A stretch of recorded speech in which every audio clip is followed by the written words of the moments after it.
Here's my 1976 Mazda RE Capella. I bought it in September 2017. Haven't had to do too much to it, just a bit of electrical stuff and some random bits and pieces. It's running a 13B turbo. It's a Series 4 block with Series 5 housings, and it's got a larger throttle body on there. TO4 turbo. It's running about 15 pound boost. It's got about 350 at the wheels, 350 horsepower. It's, PWR radiator, and down there is a intercooler. Got a fancy fuel reg, shitty oil catch can, which I hope to change out to an oil air separator one day, and that's the windscreen washer bottle.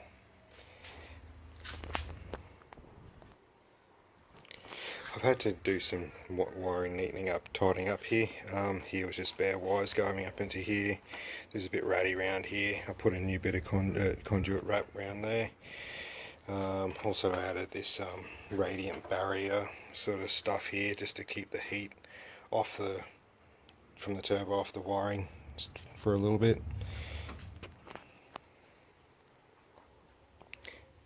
It's running a Akron branded coilovers, front and rear, and it's got the strut brace as well,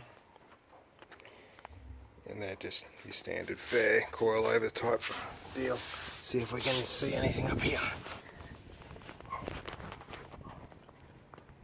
Just like that.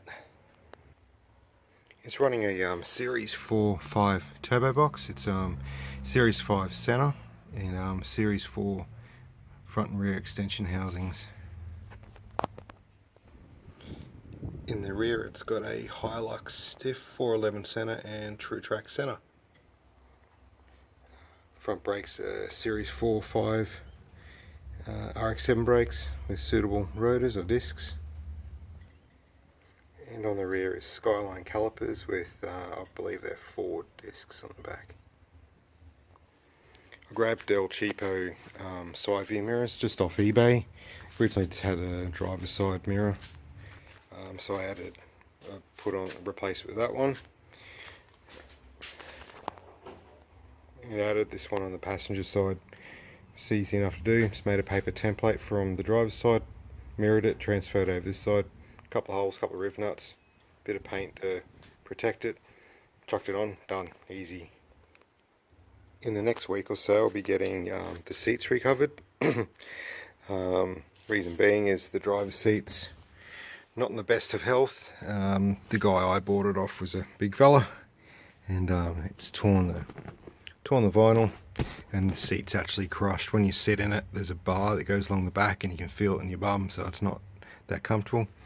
Apparently, it was re-trimmed a few years ago down in Melbourne, and yeah, it wasn't the best of jobs. As you can see, nothing really lines up. Apparently, this is a bit of a mystery trim. So I'm getting it done in proper basket weave that I got from Phil's Rotaries. This is getting done by a local bloke. That's the passenger seat. Another reason we're getting the seats done is all this piping has gone to the shit. It's just all gone to the shit. That's as basically as I can say it. Same with the rear seat. Overall not bad, but just the piping just gone rubbish, and the shape's not right to the seat. There's something odd going here. When the upholsterer gets it, he'll just tear it all off and just make it better. It's got the typical Momo wheel. And what else do you put in a rotor, I suppose?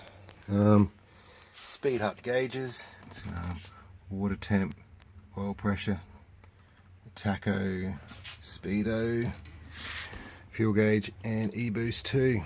Some of the wiring I'd like to fix up in sometime in the future is sort out there's about 3 or 4 fuses that have been added on the back of the ignition switch. I'm not overly keen on that, so I'll be getting rid of that and putting them elsewhere in there, like a proper little relay fuse box type thing.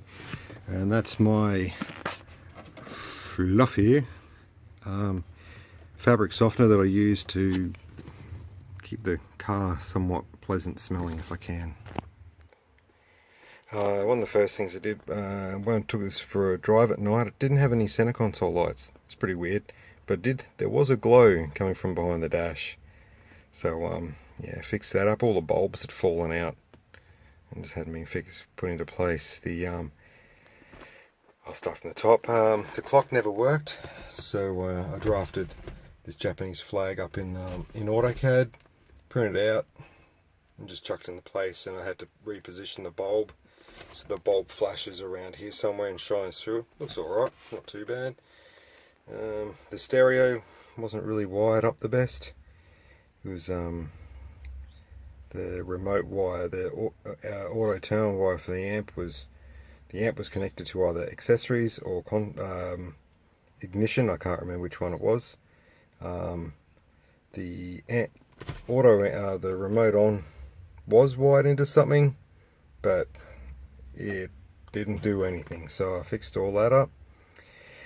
I wanted to put a voltmeter in here, and Jaycar just happened to have a thing that helped me cheat. The voltmeter there, so for a cigarette lighter replacement, and it just happens to be a perfect fit in here. Chucked a USB charger here, and cigarette lighter didn't work either when I got it, but that's just because it was unplugged. Same with the dash, the glove box light, that wasn't hooked up either. It's just plugged it back in and it worked. I had to find replacements for this because the original ones were all beat up and smashed. It was also missing the pipe that ran from the back of this into the heater box. I've added some speakers, just some kickers, into the kick panels there.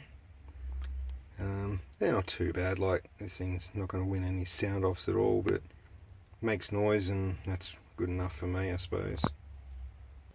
And the driver's side looks close to the pedal, but it's not too bad, like I can drive it without causing too much carnage, so that's all good.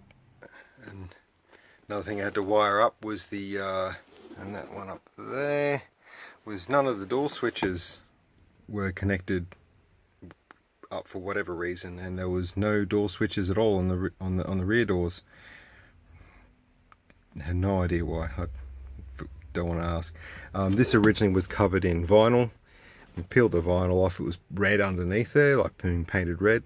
So I used this stuff called green stuff, just soaked it in there for a little bit, and that took most of it off. Probably 90% to be fair, but yeah, sort of lets out light, so that's fine for now. The first change I did to it, first modification done to it was to throw in kids restraints, so there and there, mostly, well, for the main part of, so I can take my young fella out for a drive. Unfortunately, a lot of the parcel shelf had been cut out for, I guess, speakers from some young Yahoo back in the day, I suppose. So I had to add a fair bit of bracing and stuff, just that run along the back there and also forward as well, just to brace it. So that passed, no worries. Another down thing was wiring up, hooking up this speaker again, or putting it back in. My hand bumped up against the window, and the window moved up, probably around about here to around about there, just partially lifted up. So, oh crikey! So I took that down to the windscreen place and got that fixed up. Yeah, the guy made the comment that not much of it was held in, and if I'd probably be going down the highway at a fair rate of knots, say whatever, 100 or whatever, had all the windows down, good chance it could have popped out and taken the poor sod behind me out, which I wasn't very happy with. Okay, into the boot of this thing. So we got a Carter Gold surge tank and a Bosch fuel pump.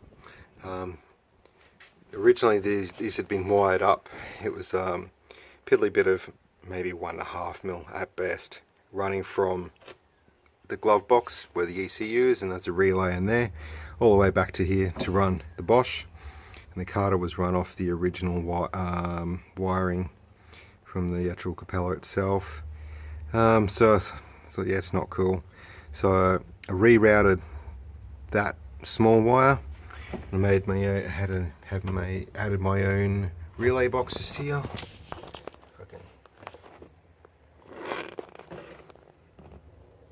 There we go. And yeah, it's just got labels on it saying which one's which. So there's 2 relays in there, a couple of fuses. So then it's got 4mm. It's got 4mm coming out.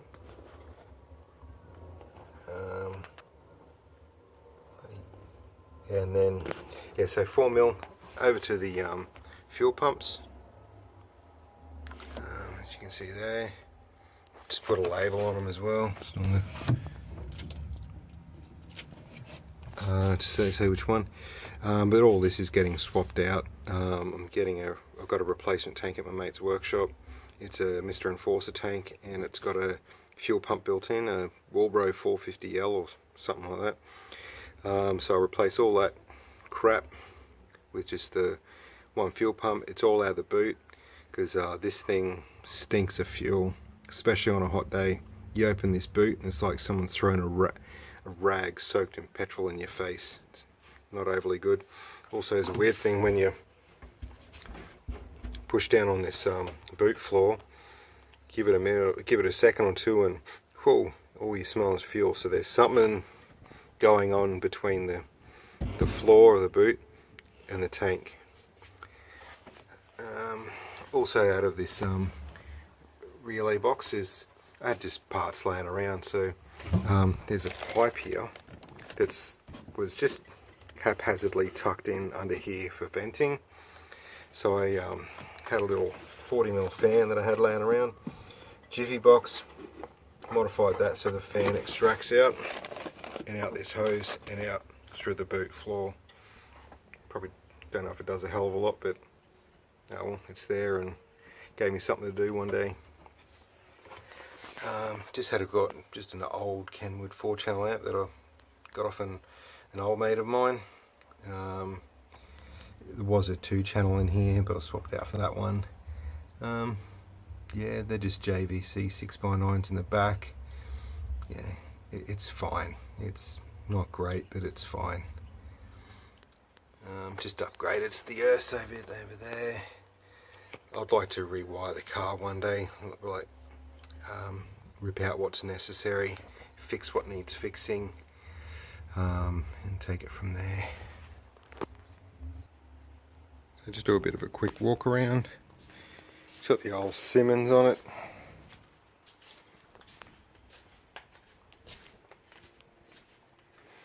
The old Mighty Car Mods sticker on the back. Got series, what they call a Series 4.